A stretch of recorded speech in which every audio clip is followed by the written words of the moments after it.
ଆପଣ ଜାଣନ୍ତି କି ପ୍ରତି 4 ଜଣରେ ଜଣକୁ ନିଜ ଜୀବନ କାଳ ମଧ୍ୟରେ ଷ୍ଟ୍ରୋକ୍ ହେବାର ଆଶଙ୍କା ଥାଏ।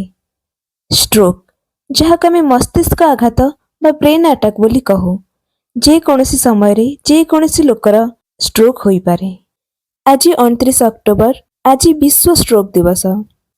ଷ୍ଟ୍ରୋକ୍ କ୍ଷେତ୍ରରେ ସମୟ ହିଁ ଜୀବନ, କାରଣ ମସ୍ତିଷ୍କର କୋଶିକା ବା ବ୍ରେନ୍ ସେଲ୍ ଗୁଡ଼ିକ ପ୍ରତି ମିନିଟ୍ରେ ମରିବାକୁ ଲାଗନ୍ତି।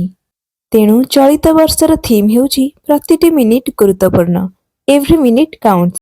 ଷ୍ଟ୍ରୋକ୍ର ଲକ୍ଷଣ ଚିହ୍ନିବା ପାଇଁ ଫାର୍ଷ୍ଟ ନିୟମ ମନେ ରଖନ୍ତୁ। ହଠାତ୍ ଶରୀରର ଏକ ପାର୍ଶ୍ୱ କାମ ନ କରିବା, କଥା କହିବାରେ ଅସୁବିଧା ହେବା, ମୁହଁ ବାଙ୍କିବା, ଏହି ଲକ୍ଷଣଗୁଡ଼ିକ ବ୍ରେନ୍ ଷ୍ଟ୍ରୋକ୍ର ଲକ୍ଷଣ।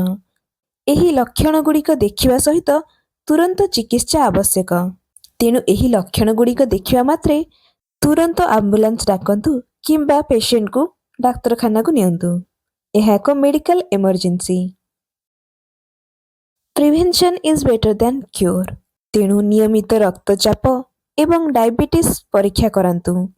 ହେଲ୍ଦି ଡାଏଟ୍ ସହିତ ବ୍ୟାୟାମ କରନ୍ତୁ, ଯାହାଦ୍ୱାରା ଆମେ ପାଖାପାଖି 80% ଷ୍ଟ୍ରୋକ୍କୁ ରୋକିପାରିବା।